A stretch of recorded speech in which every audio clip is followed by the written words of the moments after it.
Okay, I'm going to show you a few active sampling pumps which we use when measuring for things such as gravimetric samples, respirable dust, inhalable dust, DPM. We've got a few different types and there's no one size fits all, so it depends on the type of work environment that you go into. If it's a flammable or a confined space, you might need to use intrinsically safe equipment. If it's not, then you might be able to just use the normal equipment that's not intrinsically safe. So this is an Aircheck 3000. They're quite comfortable to wear because they're not as heavy as the SKC ones, which we traditionally used.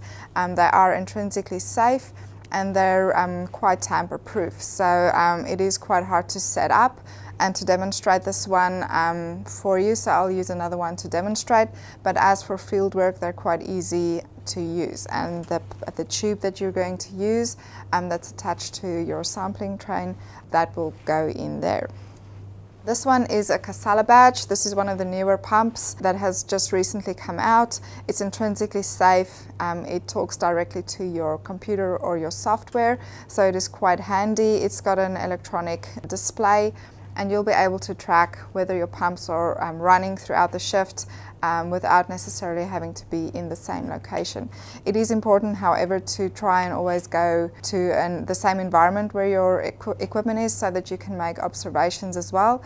But if you're on a big site where there's different areas or secs that you're measuring in, it might not be practicable. So this really helps with that part of things. And as well, the workers will be asked to complete a time sheet of the activities that they've done during the day, which can also help you to determine why the results are what it is, especially if there is an exceedance to the occupational exposure standard.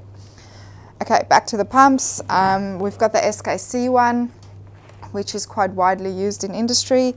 It's got a faceplate that you can screw on after you've set up your pumps, which prevents people from tampering with it and also from accidentally stopping or starting the pump, which will influence your results.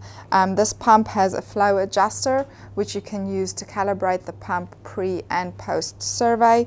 It also has a flow level indicator on the side of it.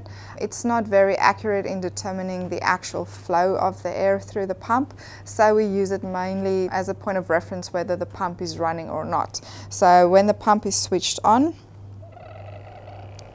you will see the little marker kind of bobbing up there. Sometimes it doesn't at all, but it gives you an indication for whether the pump is running. The pump, you can hear it quite loudly now because it's a quiet environment, but in an actual workplace you might not be able to actually hear the pump. So that's why we use the little marker as an indicator.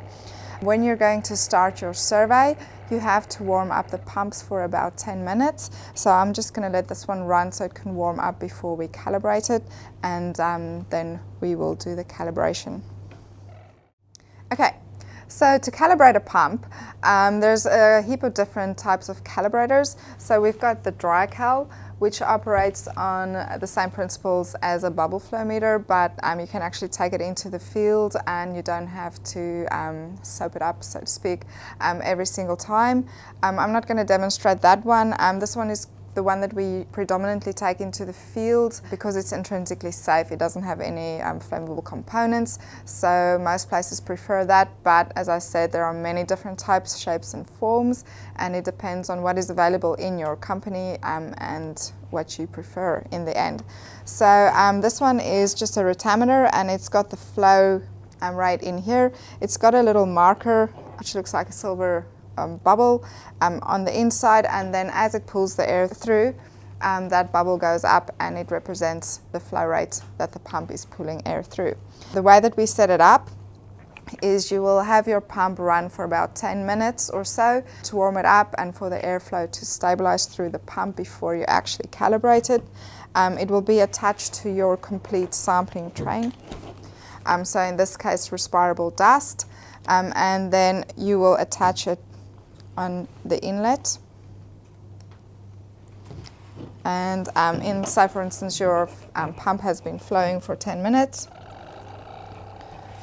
you will see that the flow rate is indicated at around 2.1 in this instance. You will then go back to the pump, which has a flow adjuster button, and then either by turning it clockwise or anti-clockwise, you can adjust the flow rate so that the correct flow rate that you need for your specific sample or your particulate that you're going to measure for is actually represented there.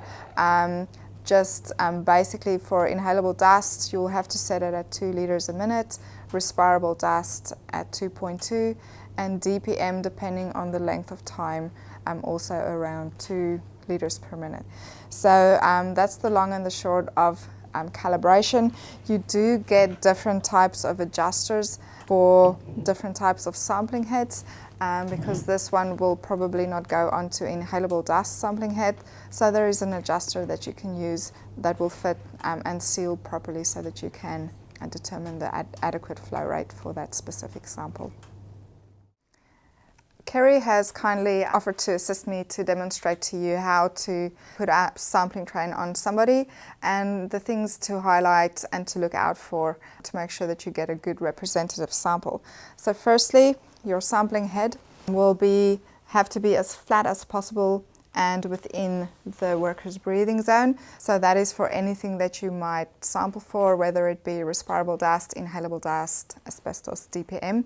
So make sure that it is fitted appropriately, that it is secured, and if you can, use something like a cable tie to secure the tube, because a lot of the times people are working and the tube might come out and then they might actually put it into the wrong end of the sampling head, which means your result will be invalid. So make sure that it is tied up properly and that your clip is secure. It all depends on the type of work that that person is going to do. Make sure that you use the correct length of tube so that it doesn't kink, but it does allow people to move about freely. Make sure it's not doesn't have any restrictions such as sharp bends, because that will influence the airflow through the tube. Also make sure that it is connected fast or very securely onto the pump, and that you have your faceplate secured so that the pump does not get stopped accidentally and thus you lose the sample. So that's more or less how it should be set up. Some people prefer the tube to go underneath their arms and some prefer it to go over the top. If it's comfortable and it doesn't restrict the flow of air, make sure that you accommodate the workers as much as possible, because it is quite difficult to be wearing additional gear on top of your normal gear that you would wear in the workplace.